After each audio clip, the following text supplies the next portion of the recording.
Picture this. You're at a work meeting. Your manager asks you a simple question. You know the answer.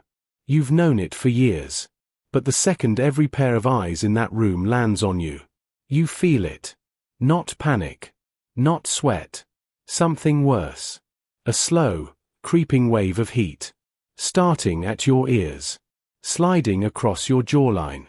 Flooding your cheeks. And your brain, the same brain that was perfectly fine 2 seconds ago, now has one single, screaming thought. Please. Not now. Not in front of everyone. But it's already happening. Your face has betrayed you. Again. Here's what nobody ever tells you. That reaction you've been embarrassed by your entire life? It's not a flaw. It's not a weakness. And it is absolutely not random. There is a very specific reason your face does this. And once you understand it, you gain the power to actually work with it. In this video, we're going to go deep. We're going to look at what's actually firing inside your brain the moment you blush. Why some people blush constantly while others almost never do. What blushing signals to the people around you, and whether that's hurting or secretly helping you. And finally, for science-backed techniques to stop the cycle when it matters most. Stay until the end. Because the last technique is the one most people never try, and it's the most effective. Let's go. Most people think blushing is just about being shy. It isn't. Blushing is your autonomic nervous system making a decision, without asking your permission. Here's how it works. Your brain is constantly scanning for threats. Real ones, like a car running a red light. And social ones, like the moment you realize you just called your teacher mom in front of the whole class. Your brain doesn't always distinguish between those two kinds of danger. When it detects a social threat, embarrassment, being called out, unexpected attention, a tiny almond-shaped structure deep inside your brain called the amygdala fires an alarm. That alarm triggers a cascade. Adrenaline releases. Your heart rate climbs. Your body shifts into high alert. And in your face specifically, something unique happens. The small blood vessels just beneath your skin, called capillaries, respond to this alarm signal differently than the rest of your body. Instead of tightening, they expand. Rapidly. Dramatically. Warm blood rushes into your cheeks, your nose, sometimes your ears and neck. The result? That familiar, unstoppable red flush. And here's the part that drives people crazy. You cannot think your way out of it. You cannot willpower it away. Because it's not coming from your conscious brain. It's coming from a system that's been in place since long before language existed. No actor in Hollywood, no matter how talented, can blush on command. Because a genuine blush cannot be faked. And that's exactly why it carries so much power. So if everyone has an amygdala, why do some people turn red every 5 minutes while others barely ever do? 3 key reasons. First, sensitivity of the nervous system. Some people are born with a more reactive sympathetic nervous system. It doesn't mean they are weaker. It means their threat detection system is tuned to a higher frequency. They pick up on social signals faster. They process emotional information more deeply. In many situations, that's actually an advantage. Second, self-focused attention.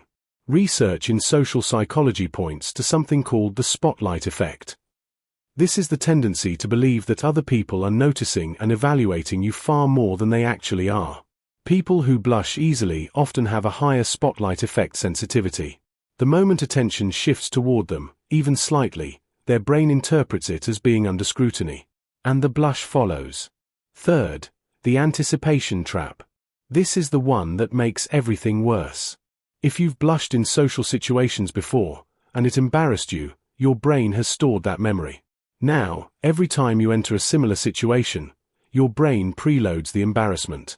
It starts worrying about blushing before anything has even happened. And that worry? That's enough to trigger the very thing you were afraid of. Psychologists call this a self-fulfilling anxiety cycle. And for people who blush easily, it can feel completely inescapable. But it isn't. And we'll get to that. Here's the part of this conversation that might surprise you. Science suggests that blushing, the thing you've been trying to hide, may actually be making people trust you more. Researchers at the University of California studied how observers respond to people who visibly show embarrassment. The findings were clear. People who blush or show signs of embarrassment after a mistake are consistently rated as more trustworthy, more honest, and more likable than people who show no emotional reaction at all. Think about that. When someone makes an error, at work, in conversation, in life, and their face stays completely neutral, something feels off. We don't fully trust a person who seems immune to shame. But when someone stumbles, and their cheeks go red, and they look genuinely caught, we soften. Immediately. Unconsciously. We think, okay, this person gets it. They care. They're not going to pretend this didn't happen. Your blush is doing social work on your behalf. It's communicating sincerity in a way that words often can't. There's even an evolutionary argument for this. Humans are deeply tribal creatures.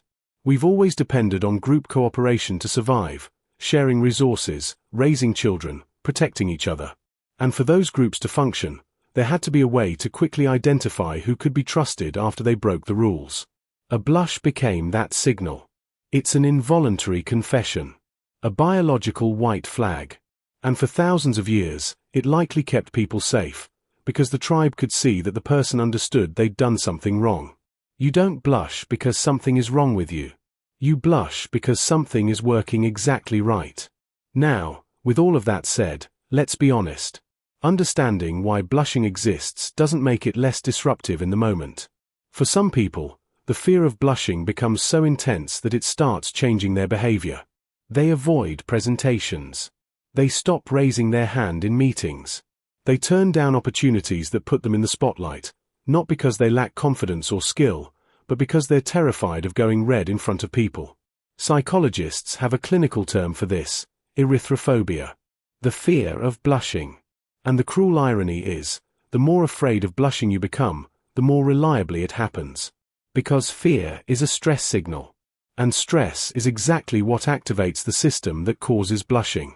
So you end up fighting your own nervous system. And your nervous system always wins. The answer isn't to fight harder. The answer is to change the game entirely. This comes from a psychological method called paradoxical intention, developed by psychiatrist Viktor Frankl. The principle is simple but counterintuitive. When you feel a blush starting, instead of tensing up and thinking don't blush, you deliberately invite it. Say to yourself, fine. Let's see how red I can actually get.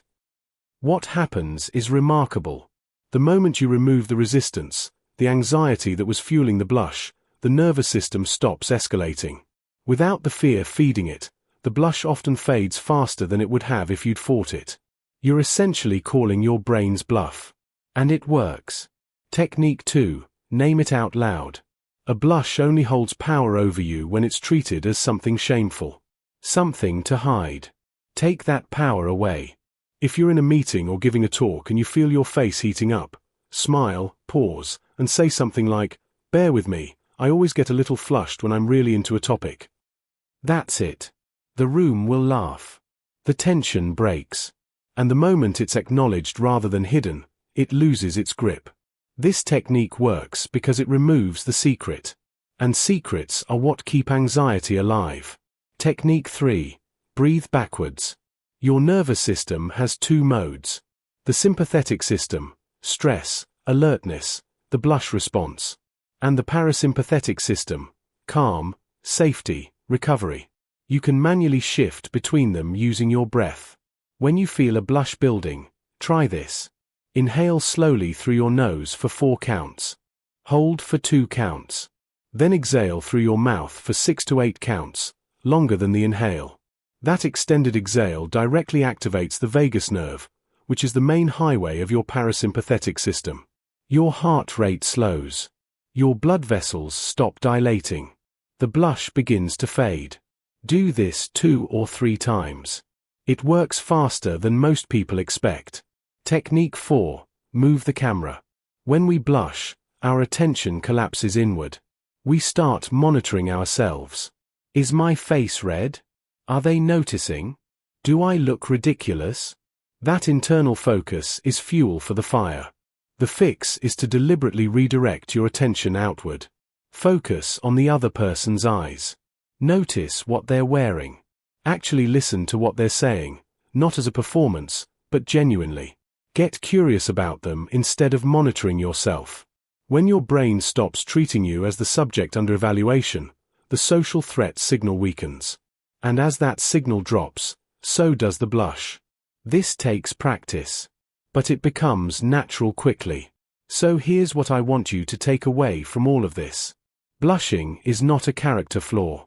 It is not proof that you're too sensitive or too emotional or not cut out for high-pressure situations.